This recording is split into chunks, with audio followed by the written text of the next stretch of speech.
Bonjour les amis, alors j'aimerais profiter de cette première vidéo de l'année pour vous souhaiter une très belle et heureuse nouvelle année avec bien sûr, on l'espère tous, de beaux voyages, de beaux paysages et bien sûr aussi de belles lumières pour alimenter nos boîtiers de prise de vue.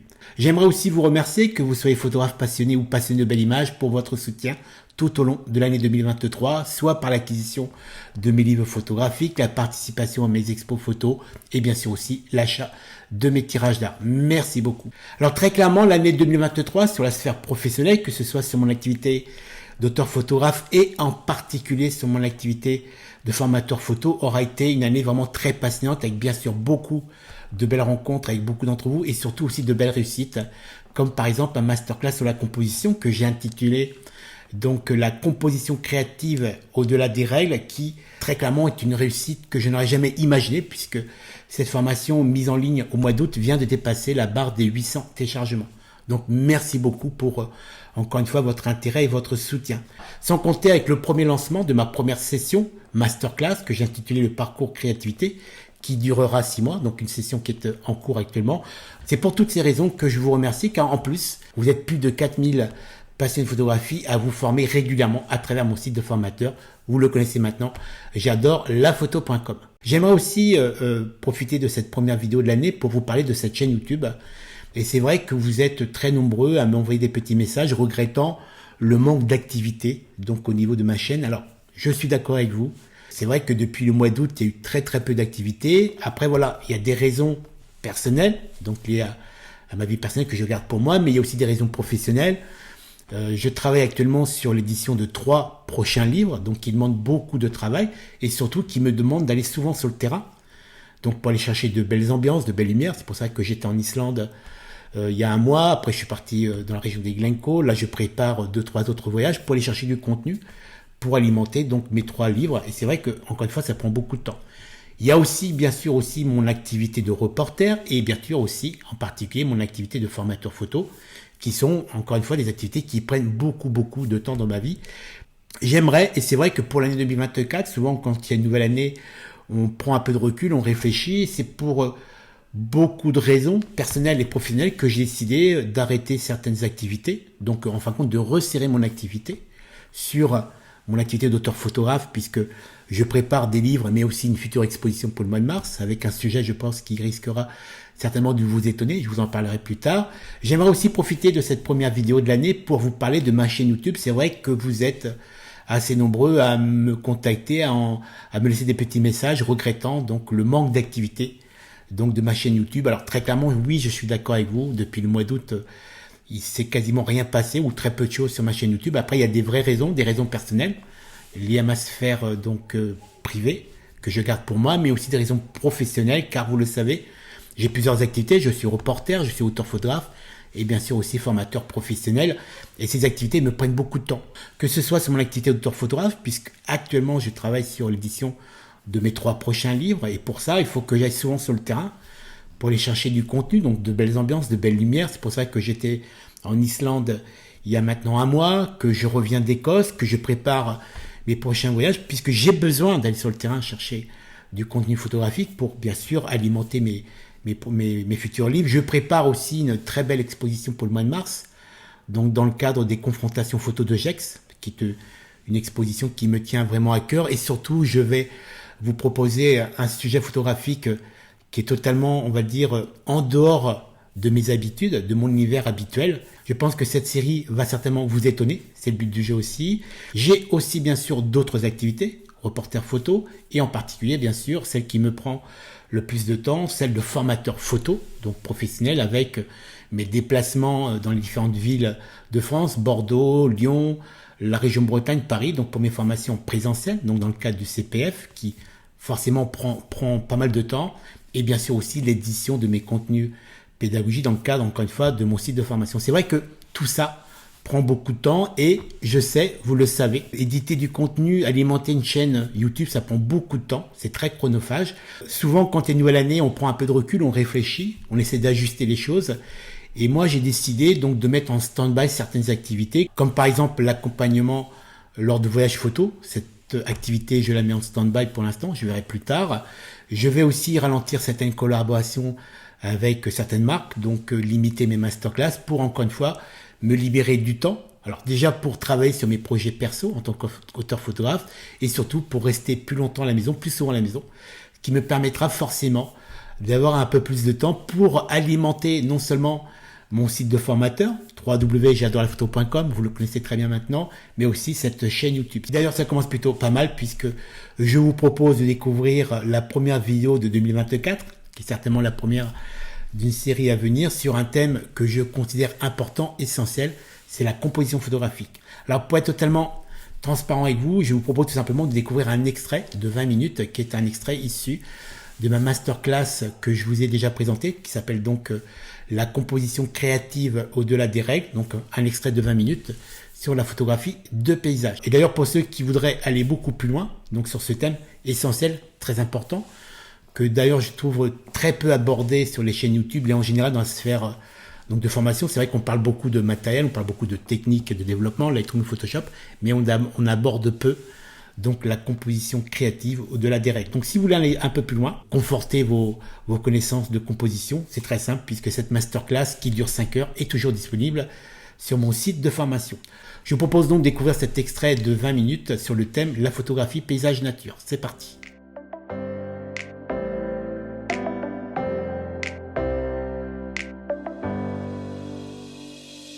Donner un sens à nos compositions. Ça, c'est la phrase que j'ai toujours à l'esprit.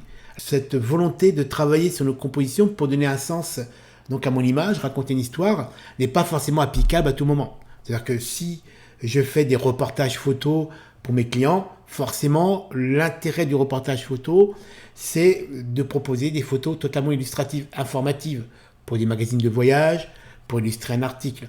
Donc là, l'approche entre guillemets photographique, l'approche entre guillemets créative a moins de sens puisque on est forcément bridé par donc ce besoin d'être informatif et non pas créatif. Par contre, quand je suis, et en particulier car très clairement, en toute honnêteté, c'est beaucoup plus facile dans l'espace naturel, on peut tout simplement en modifiant le cadrage, changer le sens de l'image.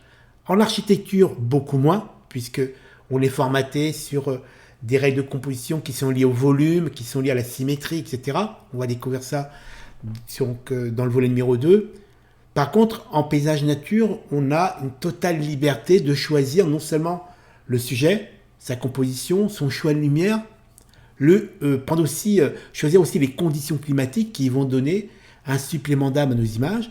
Donc dans l'espace naturel, c'est beaucoup plus facile d'avoir une approche beaucoup plus créative. En architecture, beaucoup moins. Uniquement en modifiant donc, notre cadrage, notre composition autour d'un sujet, on va modifier le ressenti de l'image. Je vous propose un petit exercice comparatif. J'ai donc 3 prises de vue sur le même sujet. Donc Elian Donald Castle, le château, donc encore une fois avant de passer le Skybridge. On a donc 3 compositions totalement différentes sur le même sujet. La première, où là très clairement, j'ai placé le château sur ligne de force basse, donc avec l'horizon du lac sur ligne de force basse. Donc j'ai un tiers premier plan et 2 tiers au niveau du ciel. On a un ciel qui est totalement limpide. Il n'y a pas de nuages, on a une vraie pureté. Ensuite, on a un deuxième cadrage. Cette fois-ci, j'ai fait un 50-50. C'est-à-dire que j'ai placé l'horizon, donc sur la ligne, non pas sur la ligne de force supérieure ni basse, on est vraiment sur le 50-50. Et ensuite, une troisième proposition, où là, c'était totalement l'inverse de la première proposition, où j'ai placé quasiment, puisque là, c'est pas le cas, donc l'horizon de mon lac presque sur une ligne de force supérieure, donc 1 tiers pour le ciel et 2 tiers pour mon premier plan. Et donc, quand on met en comparaison les 3 cadrages, le ressenti est totalement différent. Le cadrage numéro 1, on est plus dans une image plénitude, sereine. Donc le fait d'avoir intégré beaucoup de ciel très limpide donne une image très apaisante. Celle du milieu, la proposition numéro 2, on est entre 2 eaux. C'est-à-dire que on veut autant donner d'intérêt au ciel limpide qu'au premier plan avec ces algues qui flottent. On a une sorte de texture qui est très intéressante. Et la troisième proposition, là très clairement, on décide tout simplement, ok, j'ai pas trop de ciel, donc j'ai un ciel qui est trop limpide, il n'y a pas de nuages, il n'y a pas de texture, donc je vais privilégier un premier plan avec cette texture, donc encore une fois d'algues flottantes qui donnent en fin de compte de la matière à mon premier plan. Donc c'est-à-dire que en fonction du choix de cadrage, on modifie l'histoire. Et d'ailleurs, pour information, lors d'un échange sur les réseaux sociaux, je vous ai proposé, donc en tout cas à certains d'entre vous, de m'indiquer quel cadrage correspondait le plus donc à votre sensibilité. Et très clairement, c'est le numéro 3 qui a été donc très largement plébiscité, puisque je crois que on était à 85% des votes. C'est vrai que le numéro 3 correspond aussi à ma sensibilité. Mais attention, encore une fois, chaque cadrage a son intérêt. Ça dépend donc de votre sensibilité, ça dépend de l'histoire que vous avez envie de raconter, du sentiment que vous avez envie de transmettre. Très clairement, la prise de vue, donc le cadrage numéro 1, on est sur une image qui est beaucoup plus sereine, beaucoup plus dans l'idée de plénitude. C'est une image qui est très apaisante du fait qu'on a beaucoup d'espace vide, on est quasiment dans l'espace négatif, donc avec ce ciel très limpide, et c'est vrai que c'est une image très apaisante. L'image de droite, celle que je préfère, est une image avec un peu plus de caractère qui correspond certainement à ma sensibilité. C'est vrai que je suis une personne qui a certains caractères, et donc ça correspond encore une fois à ma sensibilité. C'est pour ça que, encore une fois, le cadrage, en fonction donc de votre architecture, comment vous allez architecturer votre cadrage, votre composition autour de votre sujet, va tout simplement modifier le ressenti, donc l'idée que vous avez envie de partager donc avec d'autres passionnés.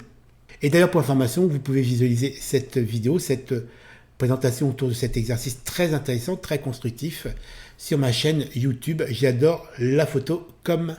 On continue.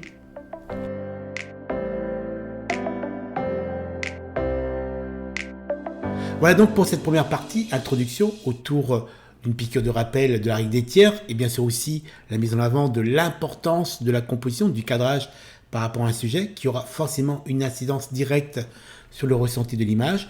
Je vous propose maintenant de rentrer dans le vif du sujet avec un premier parcours photographique donc dans l'espace naturel à travers nos très beaux paysages européens.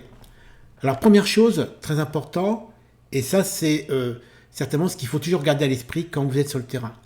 Recherchez systématiquement donc une harmonie entre les plans. Une image se compose en différents plans. On a un premier plan, on peut avoir un second plan, un plan intermédiaire, un plan arrière, et on peut avoir une accumulation de plans, donc de plus en plus, on va dire, plus ou moins simple ou plus ou moins complexe. On va d'ailleurs découvrir ça au niveau de ce parcours. Donc ce qui est très intéressant, par exemple, sur cette prise de vue, qui est une prise de vue que j'ai réalisée lors d'un voyage dans le nord de l'Écosse, on va surtout beaucoup découvrir, car c'est un pays qui me passionne particulièrement, donc l'Écosse. Il y aura beaucoup de photographies d'Écosse. Et donc, lors de nos balades, donc découvertes photographiques, on a trouvé ce panorama que j'ai trouvé très intéressant. C'est vrai qu'on a de belles courbes. Et quand j'ai commencé à travailler sur ma composition, j'ai avant tout travaillé sur les plans. C'est-à-dire que j'imaginais donc le premier plan, le lac, la berge. Ensuite, on a un deuxième plan arrière avec une jolie courbe inversée. Et tout ça est renforcé par le fait que très loin, on a donc cette montagne qui ressemble un peu à un volcan, avec encore une fois des jolies courbes, etc. Et c'est vrai que là, il y a un vrai travail de composition au niveau des plans. Un premier plan, un second plan, troisième, quatrième, et tout ça pour nous guider vers le haut de la montagne. Donc, on va dire à peu près, on peut imaginer en tout cas que c'est le vrai sujet. Il y a un premier plan qui est un premier plan de composition qui vient enrichir ma compo, mais c'est vrai que ce qui donne un vrai intérêt à cette composition, c'est le fait d'avoir au loin cette montagne qui est quand même assez impressionnante. On a l'impression que c'est un volcan encore une fois. Si on applique dessus donc la grille de la règle des tiers, on peut dire que oui, on est plus ou moins dans l'application stricte de la règle des tiers. Le point focus, donc le point de force, donc identifié par le rond vert, est bien sur ce qu'on peut considérer comme le sujet principal de cette composition, qui est donc ce volcan. Et ensuite, on a une partie basse qui intègre donc le lac, la berge, et bien sûr aussi cette végétation. C'est vrai que là, on a un joli équilibre, je trouve qu'on a un très beau équilibre donc des plans, c'est-à-dire que l'image est harmonieuse, on a une lecture assez facile, assez simple, puisque même si l'image est assez riche, elle n'est pas non plus très complexe en lecture, elle est très confortable, par le fait tout simplement, et ça c'est aussi très important, on va découvrir ça par la suite aussi dans le développé, le travail sur la couleur, puisqu'on a des tons pastel bleutés et on a cette ligne sur la partie berge avec ces tons bruns qui font qu'on a une belle opposition de teintes, c'est-à-dire qu'on a des bleus pastels avec des bruns, et c'est vrai que la lecture est beaucoup plus facile. La couleur est aussi un moyen, au-delà de la composition ou du choix de lumière, la couleur au niveau du développement est aussi le moyen de faciliter, de rendre ton image beaucoup plus confortable. Et donc je trouve que cette image est vraiment très harmonieuse. Alors oui, bien sûr, on n'est pas très loin de la règle des tiers. On continue notre balade avec cette nouvelle composition. Alors pour information, on est quasiment au même endroit. C'est le même lac, sauf qu'on n'est pas le même jour et surtout on n'a pas du tout les mêmes conditions climatiques. C'est vrai que on va aussi découvrir ça au niveau du développé. En fonction des conditions climatiques, on va devoir s'adapter. Donc entre une image où on a un ciel limpide et une image où on a un ciel chargé, on ne va pas forcément composer de la même façon. Ça fera bien sûr partie du développé de cette formation. Là-dessus, très clairement, ce qui est très important dans cet exemple, au-delà du fait qu'on applique ou pas une règle, peu importe, ce qui est très important dans ce genre de composition, quand on a un reflet, puisque très clairement, on a le reflet de la montagne avec la neige qui se reflète sur la partie basse à droite, c'est à tout prix, et ça c'est très important, éviter, quand c'est possible, des fois malheureusement c'est pas possible, mais dans la mesure du possible, d'éviter de couper un reflet. Vous voyez, on a vraiment le reflet complet de la partie donc, du col qui est donc enneigé. Donc ça c'est très important, quand vous travaillez sur un reflet, évitez dans la mesure du possible de couper le reflet. Et donc, si on fait maintenant la relation entre la règle des tiers, l'application stricte de la règle des tiers, par rapport à un vrai sujet, si j'avais réellement composé selon la règle des tiers, j'aurais certainement mis la berge du lac, enfin les berges du lac, au niveau de la ligne de force basse. Et forcément, mon image se retrouvait un petit peu plus bas. Et si elle se retrouvait un petit peu plus bas, je coupais forcément, très logiquement, mon reflet. Et c'est pour ça que cette image est un très bel exemple de l'application ou pas de ces fameuses règles. Dans ce cas précis, si j'applique la règle des tiers, je coupe mon reflet. Donc faites attention à tout ça. Structurer la composition sur des plans horizontaux. C'est vrai qu'on a des paysages, grandioses. C'est vrai que l'Écosse propose des paysages exceptionnels. Des fois, on a des prises de vue au grand angle qui sont très panoramiques. On se retrouve avec des plans très larges. Et c'est vrai que dans ce cas-là, il faut travailler sur cet équilibre, encore une fois, des plans horizontaux pour trouver, encore une fois, une belle image harmonieuse. Sur cette image, donc on est sur l'île de Skye, on est sur la route qui va au Cap Elgol. On a la route, on voit les petits poteaux électriques avec la route qui longe, avec cette petite maison blanche donc isolée. Et là-dessus, première approche, quand je suis arrivé sur place, ma première réflexion a été encore une fois autour de la règle des tiers. C'est vrai que mon boîtier, très clairement, au niveau du live view ou à travers le viseur, je vois la grille de la règle.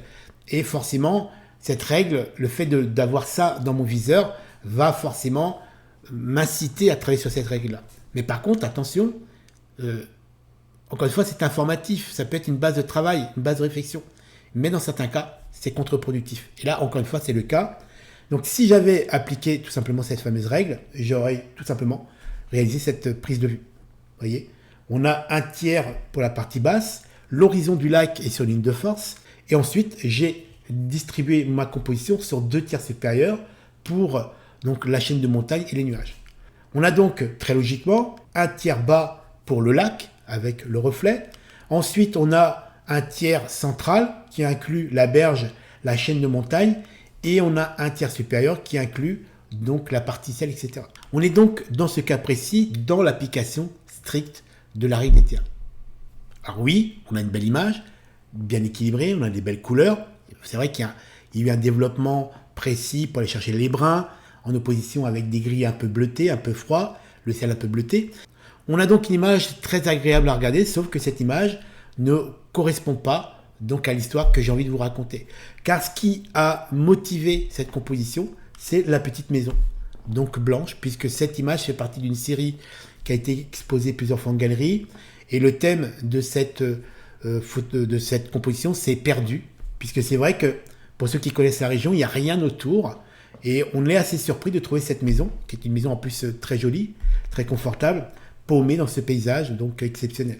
Non seulement j'ai une composition qui ne correspond pas à mon envie de vous raconter une histoire, mais en plus si j'avais été jusqu'au bout donc l'application stricte de la fameuse règle des tiers, j'aurais certainement placé mon sujet sur un point de force, donc la petite maison exactement, donc c'est un point de force. Et là, très honnêtement, la composition aura été beaucoup moins intéressante.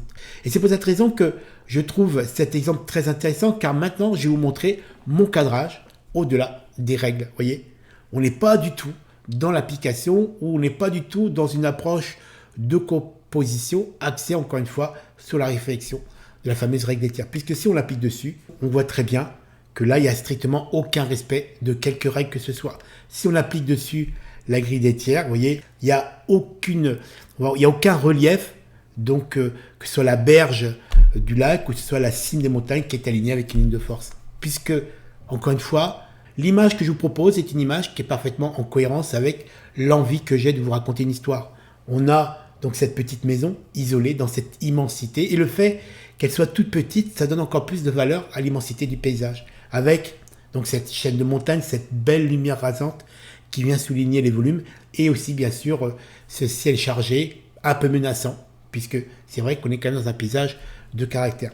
Donc attention, encore une fois, réfléchissez, utilisez les règles de composition comme base de calcul, comme base de réflexion, mais si vous sentez que ces règles vont à remettre en question votre envie de raconter une histoire, va à l'encontre de votre sensibilité photographique à l'instant T, donc par rapport à ce paysage ou d'autres, n'hésitez pas à dépasser ces règles et laisser tout simplement votre sensibilité prendre le dessus. Je vous propose maintenant un comparatif.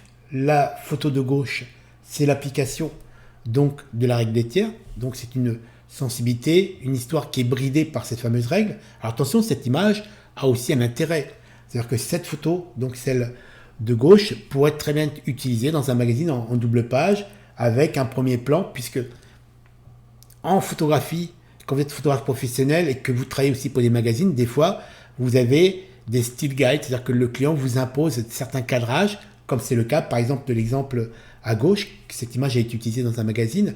L'image de gauche, c'est une image qui respecte certaines règles et aussi certains besoins, donc éditoriaux, puisque l'image de gauche peut être utilisée en double page avec un premier plan vide, donc assez épuré pour pouvoir intégrer donc un texte en réserve blanche. La photo de gauche qui est quand même une belle image, on a une belle lumière, on a des belles couleurs, mais c'est une image qui est bridée par des règles et par des besoins, encore une fois, imposés par un client. Celle de droite, c'est mon image, c'est ma sensibilité, c'est mon envie de raconter mon histoire. Voilà, on continue notre balade. Nous voici donc arrivés à Honfleur avec cette photo que j'ai eu grand plaisir à réaliser sur le bassin, le fameux bassin d'Honfleur avec ce fameux bateau rouge. Et cette composition est très intéressante car là on va travailler sur la dynamique des perspectives, travailler sur des lignes de perspectives croisées plus précisément. C'est-à-dire que sur cette image, donc vous voyez, qui est pour moi très bien cadrée, on a un premier plan donc humide puisque j'ai volontairement attendu qu'il pleuve pour photographier, pour avoir donc ces petites lumières rasantes un peu chaudes sur les pavés pour révéler la matière. Et ensuite, ce qui est intéressant sur cette prise de vue, c'est qu'au lieu de me mettre face donc au quai, qui est habituellement la photo que tout le monde réalise, je me suis dit non.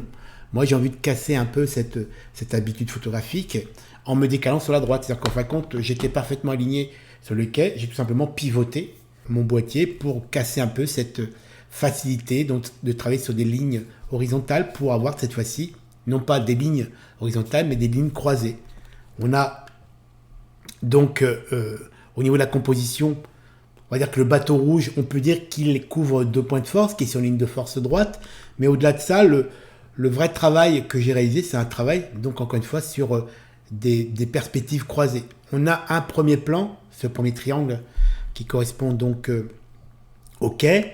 Ensuite, on a un second triangle qui correspond au bassin lui-même. On passe sur un troisième triangle qui correspond donc aux petites maisons, les fameuses petites maisons étroites d'Honfleur, avec encore une fois ces fuyantes. Et au-dessus, on a un triangle qu'on peut considérer que c'est un tiers de la composition qui a été donc attribué à mon ciel. Et si on compare les différents plans, on a une sorte de parallèle incliné entre le quai. On voit bien que le bord du quai est exactement dans la même inclinaison que les toitures des maisons. Alors c'est vrai que ça demande un peu de recherche, c'est-à-dire qu'il faut se déplacer à droite à gauche. Et c'est vrai qu'au final, très clairement, il y a une image qui est beaucoup plus dynamique que des plans horizontaux qui sont un peu plus habituels dans ce genre de composition.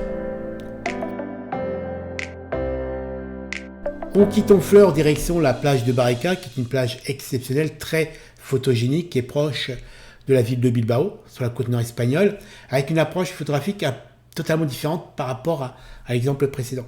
Là, on va travailler sur donc des lignes de fuite proposées par la nature. Donc c'est vrai que cette région est très réputée car il y a une géologie exceptionnelle avec des alignements de roches, comme c'est le cas de cette prise de vue. Donc on a des alignements de roches, on a de la mousse. Et c'est vrai que ça donne un côté très graphique à nos compositions. C'est vraiment une très belle région que je vous conseille fortement. Donc là, sur cet exemple, le travail photographique a été principalement axé sur le travail donc des guides visuels proposés par la nature. On va découvrir aussi les guides visuels proposés par l'espace urbain. Mais là, on retrouve un peu la même démarche, la même réflexion dans l'espace naturel. On a donc ces alignements de roches qui nous guident vers le fond de l'image, accentués par cette mousse qui n'existe qu'à certaines périodes de l'année. C'est vrai que c'est plutôt l'hiver, l'été vous ne les avez pas. Et non seulement il y a un vrai travail au niveau des guides visuels, mais aussi au niveau du positionnement de notre boîtier. Car en fonction du positionnement, de l'orientation du boîtier, qu'il soit en plongée ou en contre-plongée, on va pouvoir accentuer donc ces effets de profondeur. On va donner du caractère donc à ces guides visuels. Alors pour bien illustrer et surtout comprendre l'effet direct que peut avoir l'orientation de notre boîtier par rapport à notre sujet, j'ai réalisé plusieurs prises de vue. Une première prise de vue avec le boîtier à l'horizontale, pleine face, avec cette composition où on est quasiment sur du 50-50.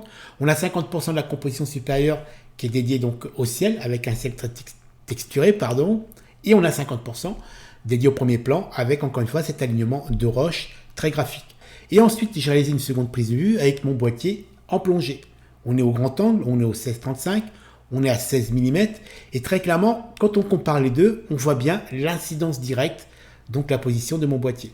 À gauche, boîtier pleine face, horizontale, et à droite, le boîtier donc en plongée. Et très clairement, je pense que vous êtes d'accord avec moi, la photo de droite a beaucoup plus de caractère. Le fait de placer votre boîtier un peu plus en plongée, vous donnez plus d'importance à votre premier plan. Comme vous êtes au grand angle, là on est à 16 mm, on va amplifier les perspectives, les fuites donc offertes par la nature, donc tous ces alignements de roches. Très clairement, pour moi, et je pense qu'on sera d'accord, pour moi l'image de droite a beaucoup plus de caractère. Donc réfléchissez quand vous intégrez des premiers plans comme ça, et surtout, encore une fois, quand vous travaillez au grand angle, c'est comme pour les appartements, plus votre appartement est grand, plus vous avez d'espace, plus ça va être difficile de le meubler. Là c'est pareil, le fait de placer votre boîtier en plongée au grand angle, ça va accentuer les perspectives. On a vraiment l'impression d'être aspiré donc par tout ce travail graphique proposé par la nature, tous ces alignements de roches.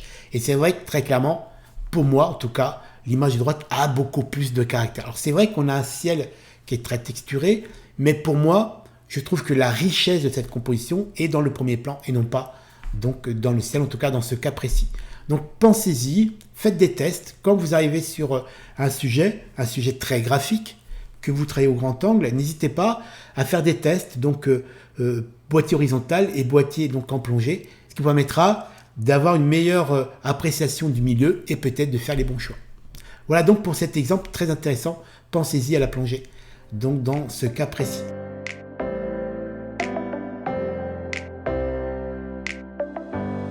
Voilà les amis pour ce partage autour de la composition créative dans l'espace naturel. J'espère que cet échange vous aura plu, qui vous permettra peut-être d'améliorer vos futures compositions. Alors encore une fois, si vous voulez aller un peu plus loin, la masterclass est encore une fois disponible sur mon site.